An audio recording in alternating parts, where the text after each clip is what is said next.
Hello viewers, welcome to MBTV Weekly Property Roundup. We bring to you top developments from Indian real estate space, which is going to have a lasting impact on you as consumers. I'm Prasun Kumar, Marketing Head of Magicbricks, and with me is Jayashree Kurup, Senior Real Estate Journalist and Editor-in-Chief of MBTV. Welcome, Jayashree. Thanks, Prasun. So, Jayashree, digitization of land records has been a holy grail of this industry, right? Everyone has been wanting it, everyone has been trying, but this is something that has been eluding. And I think in past couple of years, we have made a lot of progress though, where we have seen states like Karnataka and Maharashtra, where a lot of work has happened using drones, and we have covered some of them, right? News came last week where, of course, PM Modi distributed property cards under SVAMITVA scheme.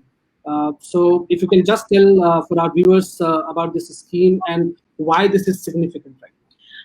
SWAMITVA is for the rural land. It can be rural villages, even in urban cities like Delhi or Gurgaon or places like that, where property cards are issued. You know that a lot of property papers were very fudged and fuzzy. So this is part of the entire digitization exercise, but SWAMITVA is for rural land. And it can be within the urban areas, it can be outside the urban areas. This is very important because it's part of that digital journey. And once you issue a property card, then you know that this is what is in the records. If there is any discrepancy, people can challenge it and get it corrected. So big step forward, actually. So and moving from SWAMITVA to SWAMI now, which was the special window for affordable and mid-income housing. Now, there was a fund that was set up there, and the news came that about 33 housing projects further have been cleared for investments for close to about 4,000 crores of rupees. So, how much is the progress there, Jayashree? This is something everyone was looking forward to for a lot of stuck projects and all. So, what is the progress in this direction? See, this by its very nature, this progress will be slow because these are projects that have been stuck, where the management, real estate balance sheets have not been the cleanest. So you needed to get everything in place before government funds can be given.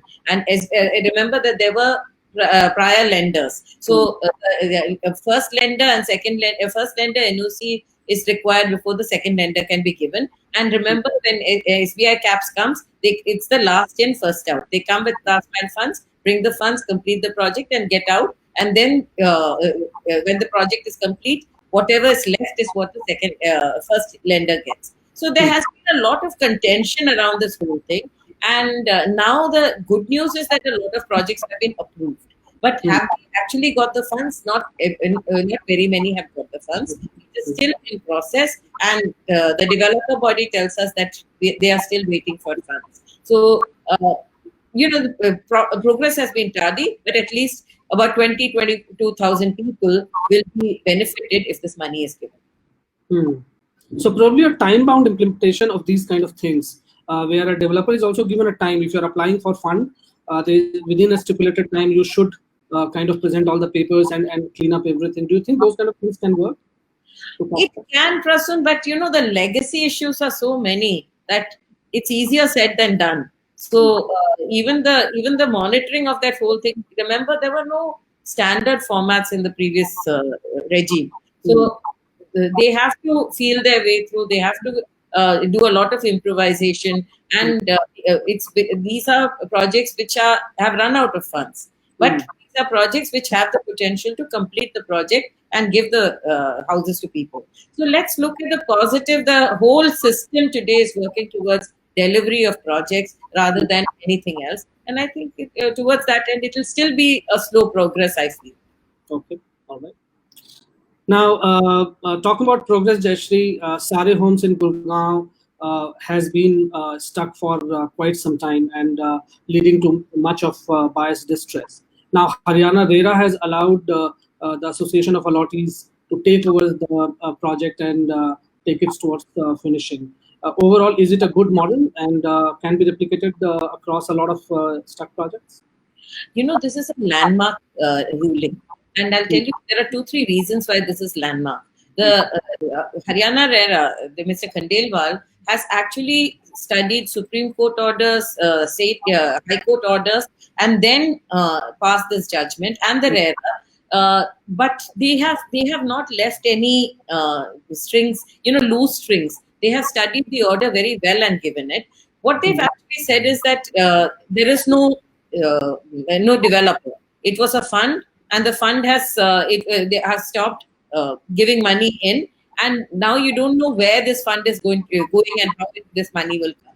But there is enough. They did a forensic audit of all the 7 phases and found that all of them were, the project was cash flow positive.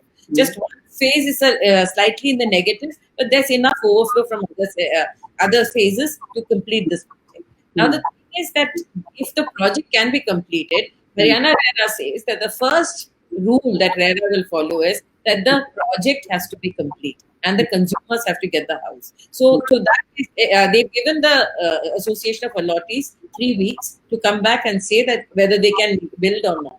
Now, if they can build, that is a big step forward, and they're waiting for the consumers to come back.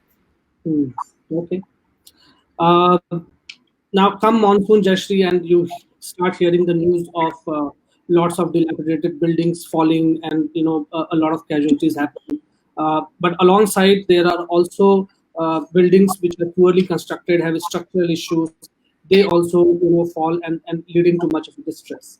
Now, Haryana Shahri Vikas Pradhikaran has come out with a ruling that for occupancy certificate, and this ruling of HSVP or Haryana Shahri Vikas Pradhikaran is about making a certificate of structural safety a must for getting occupancy certificate. Now, Jayashree, what kind of projects do you think, or what kind of constructions do you think are going to get impacted because of this, and how it's going to be beneficial? See, one would think that structural safety NOCs should have been a norm anyway. But in this monsoon, we have seen that at least 5 or 7 projects where the buildings were under construction or completed, but they started tilting. And they put other buildings in danger as well. As a result, now they have called out that structural safety is going to be the focus. And without this, OCs cannot be given. Even where OCs have been given, they're going to re-examine the structural safety if there's any complaint. Okay.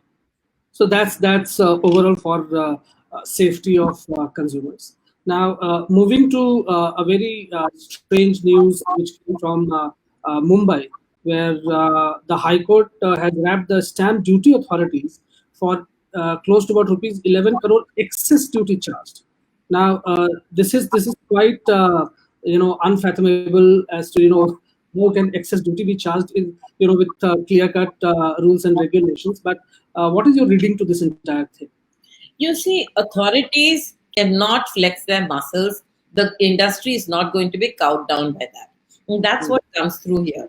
The authority, the stamp duty authority, is supposed to charge only 90%.